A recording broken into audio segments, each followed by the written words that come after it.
Hello everyone, welcome back to my channel. My name is Hadley and today I'm going to be talking to you about my top favorite Shakespeare plays of all time. There's going to be 7 plays I'm going to be talking about. Why 7? I don't really know, that's just kind of the number I got to when I was thinking of like my absolute top favorite Shakespeare plays. I have others of course that I love and that I consider other favorites of mine, but just to narrow it down, I'm going to be sticking to the number 7. So I will be telling you my top 7 favorite Shakespeare plays of all time. I'll give you a short little summary of what each one is about and kind of explain to you why it's my favorite. So without further ado, let's get started. Before we get started though, I want to show you my very beloved copy of the complete works of William Shakespeare. This is the Barnes & Noble exclusive edition. My boyfriend got this for me. I absolutely love this edition. It is beautiful to look at. It's got these gorgeous gold pages here, or the ends are gold. And yes, of course, the font is very small on the inside, as you can see here, but that's because it has all of his works in it, all of his tragedies, his comedies, his histories, and even some of his poems are in here. So you have everything that he has written right here in this volume, and it is really great to have just as a frame of reference for me as an actor and just a lover of Shakespeare. So I would recommend having this if you are an actor or if you just love to read Shakespeare. This is a great volume to have because it has everything right here for you, and it's just very convenient. But I did want to show this off, and it's just kind of here for reference if I need to look at it. But yes, this is the complete works of William Shakespeare. So without further ado, I'm going to be getting into my top 7 favorite Shakespeare plays of all time. So number 7 is Richard III.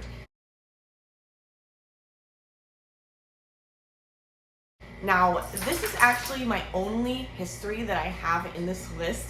It's not that I don't like Shakespeare's histories, but I'm just not as familiar with them as I am with the comedies and the tragedies.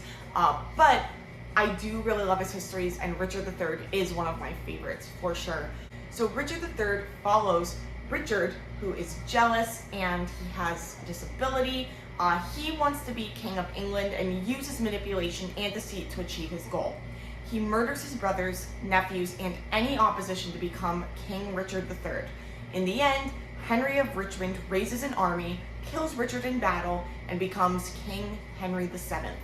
This play has it all. It's got violence, it's got manipulation, it's got murder, it has love, it has all different kinds of aspects that we see in a lot of Shakespeare's plays, and I just love every part of it. I really enjoy Lady Anne's character. I have performed some of her monologues before, and I enjoy the arc that she goes through. So if you don't know the story, Lady Anne is somebody that Richard actually begins to romantically pursue in the story. She's a widow. Eventually, she kind of begrudgingly sort of becomes his wife, and she becomes the Duchess. But in the end, she ends up getting murdered, and lots of insane things ensue after that. So some of the themes that we see in Richard III are the allure of evil, the connection between ruler and state, the power of language, and of course the birth of the Tudor dynasty, because Richard III dramatizes this key turning point in English history, which was the end of the Wars of Roses, and it was the beginning of the Tudor dynasty. So it's a really important turning point in English history. So that is really interesting as well. And it's really interesting to see how everything leads up to that turning point with the Tudor dynasty, right? I just love everything about this play. I love the darkness. I love the very dark character of Richard III himself, and the manipulation that he goes through, and his thought process of, well, this is what I have to do to become Richard III. And I just really enjoy seeing the process that he goes through, and what he is thinking is what he is doing is the right thing and what needs to be done for him to get where he needs to be. And again, I really love Lady Anne and her character, so this remains one of my favorite Shakespeare plays of all time. The next play I'm going to talk about is number 6, As You Like It.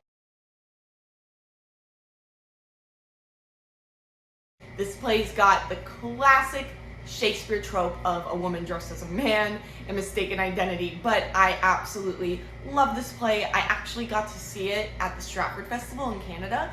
My college, we used to take a trip there as a theater department, and you could choose if you would like to go on the trip. And I always really loved and enjoyed the Stratford Festival and seeing all of the different performances, you know, Shakespeare, classical, modern contemporary musicals too as well. But of course my favorite was always the Shakespeare plays, and As You Like It was one of the ones I was lucky enough to get to see, and it was just absolutely incredible. I love the story, it was hilarious, and Rosalind is just one of my favorite Shakespeare heroines for sure. Some of the themes that we see in As You Like It are the delights or the enjoyment of being in love. There's also kind of a city life versus country life conflict that goes on. You know, you see what it's like to live in the city versus the country in this story. And of course, the play is just hilarious, full of great Shakespeare comedy tropes that you see time and time again. I just really love the story. I love Rosalind's monologues. They are fantastic, so much fun to perform, and yeah, that's just why this is one of my favorites. Alright, so my next play that is one of my favorite Shakespeare plays is number 5, and that is A Midsummer Night's Dream.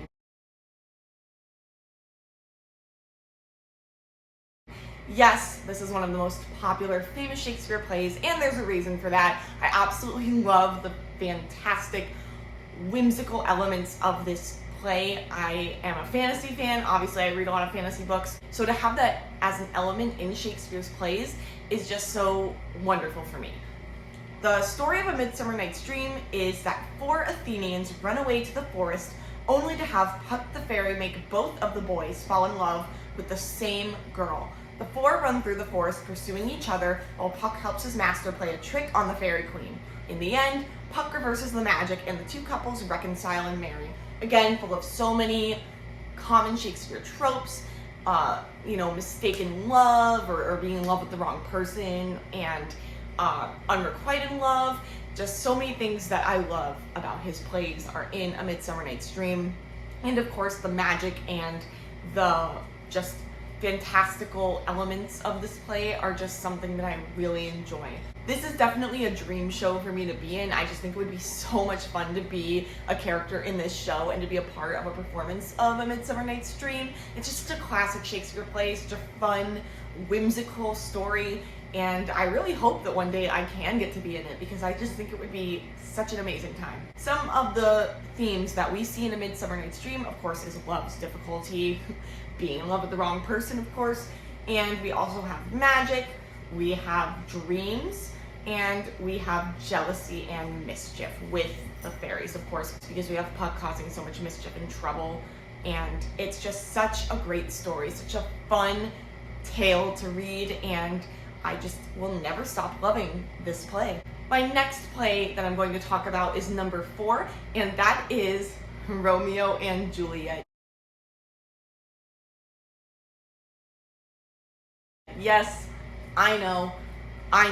A lot of people don't like Romeo and Juliet, and I actually think that that's really not fair. I think that people just think of the story as this very stereotypical love story, and it's very overdone and blah blah blah, but I actually have always really loved the story, and it's not just because I was in the show in college. I promise that's not the only reason, but I do think that being in the show gave me an even more intense appreciation for the play and the writing and the language. It is one of his, just like Midsummer, I would say it's one of his most easiest plays to decipher and to read. It's definitely a good beginner play if you're just getting into Shakespeare and the language, because it's very easy to understand. But if you don't know, the story of Romeo and Juliet basically is about this age-old vendetta between 2 powerful families, and it all ends in bloodshed. This is a tragedy. So the Montagues versus the Capulets, and Romeo, who's a Montague, and Juliet, who's a Capulet, they meet,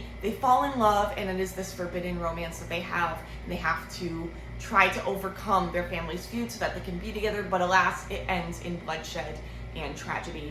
I have always loved Romeo and Juliet. Ever since I first read it when I was, I think, 12 or 13, we read it for school. I've always loved it. The language, I love the movie adaptations. I love both of them. The original one from the 60s, I believe, with Olivia Hussey. I absolutely love her in that role.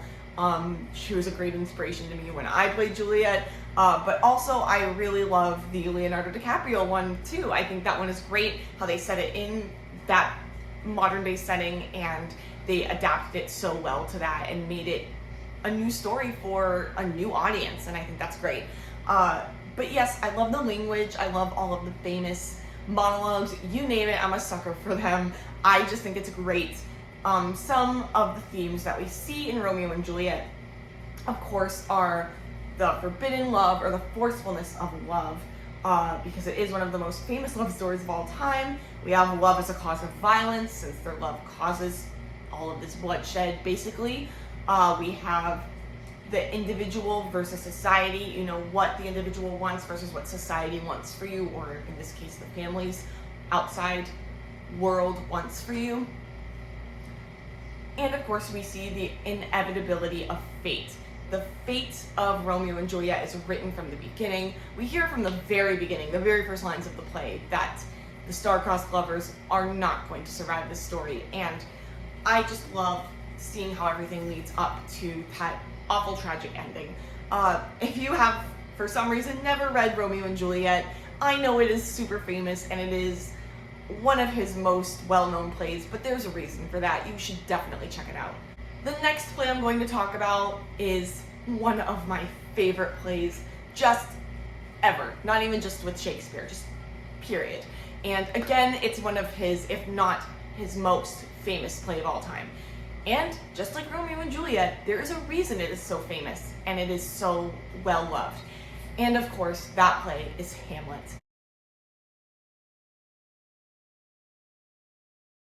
I first read Hamlet in high school for my AP English class, and I could not have loved it more. I was drawn in from the very first written line. I just love this show so much. I love this play. If you don't know what Hamlet's about, the summary is that the ghost of the King of Denmark tells his son Hamlet to avenge his murder by killing the new king, Hamlet's uncle. Hamlet feigns madness and contemplates life and death, and he seeks revenge. His uncle, fearing for his life, also devises a plot to kill Hamlet. The play ends with a duel during which the king, queen, Hamlet's opponent, and Hamlet himself are all killed. Again, one of his tragedies ends in horrible bloodshed, ends in tragedy, as we know Shakespeare loves to do in his plays, but I absolutely love this play. Some of the themes that we see in Hamlet are the impossibility of certainty, the complexity of action, which I think has to do with, of course, the very, very famous, if not the most famous Shakespeare speech ever, to be or not to be, that is the question. Should I not do this action? What are the consequences of my actions? And all of that. We have the mystery of death as a theme. You know, we see Hamlet's father's ghost, but then we also see Yorick's skull, and we see how permanent and how final death can be with that skull. You know, we don't see a ghost of Yorick at all, but we see Hamlet's father's ghost. But is that because Hamlet really is mad, or is it because he actually is seeing the ghost? I just love the complexity of that and the questions that bring up about death. And of course, we have madness and doubt are some very prominent themes in Hamlet. Like I just said, is Hamlet mad? Is he not? It is the lifelong, age-long question of this play, up to interpretation of the actor, the director, and whatever kind of performance they're putting on. I love how differently this can be interpreted depending on the production. That being said, Hamlet is a wonderful play. If you've never read it, there's a reason it's so popular, and you should read it. The next play I'm going to talk about was such a close contender for number one, but I knew that number one was going to be in that position, but it is still a very close second, and that play is Twelfth Night. It is one of my favorite Shakespeare plays. Obviously, it is my favorite comedy from him. It is just such a great story. So if you don't know, Twelfth Night follows Viola, who is separated from her twin Sebastian. She dresses as a boy and works for the Duke Orsino, whom she falls in love with. Orsino is in love with the Countess Olivia and sends Viola to court her for him, but Olivia falls for Viola instead. Sebastian arrives, causing a flood of mistaken identity, and marries Olivia. Viola then reveals she is a girl and marries Orsino. This play is full of, again, all of Shakespeare's famous comedy tropes: mistaken identity, unrequited love, a girl being dressed as a boy, all of that, and I just love all of it. I've always loved this story. I think it is hilarious and also really heartfelt. Viola's famous speech talking about the ring is one of my favorites to perform. I think it's just great. I would love to play Viola. This is just a dream show for me to be in general. Or Olivia, I'd love to be either. And some of the themes that Twelfth Night explores are love as a cause of suffering, the uncertainty of gender, the folly of ambition, love and desire, disguise and deception, and of course, gender and sexuality. This play, even if Shakespeare did not intend it, really does explore gender and sexuality in a way that I don't think any of his other plays, or any plays really from this time, ever did. And even putting aside, there are the theories and ideas that Shakespeare was maybe bisexual or whatever, whether he was or he wasn't, or whether he even intended for this to be a real theme in the story, it doesn't really matter, because that's definitely how it is interpreted by many people. And I think that that's so important. And I know that a lot of productions will have non-binary or gender fluid actors play Viola, and I think that that is just great, and that representation is so very important. And I think that it's just a wonderful opportunity for those kind of people to have that representation and show that representation to anyone else that is like them. And especially in a Shakespeare play, maybe we don't see that as much in classical pieces. So it's just great that that is so explored in this story. It is such a great play. It is hilarious and heartfelt and just such an incredible story. And now, the moment we've been waiting for, my number one top favorite Shakespeare play of all time is, drumroll, The Winter's Tale.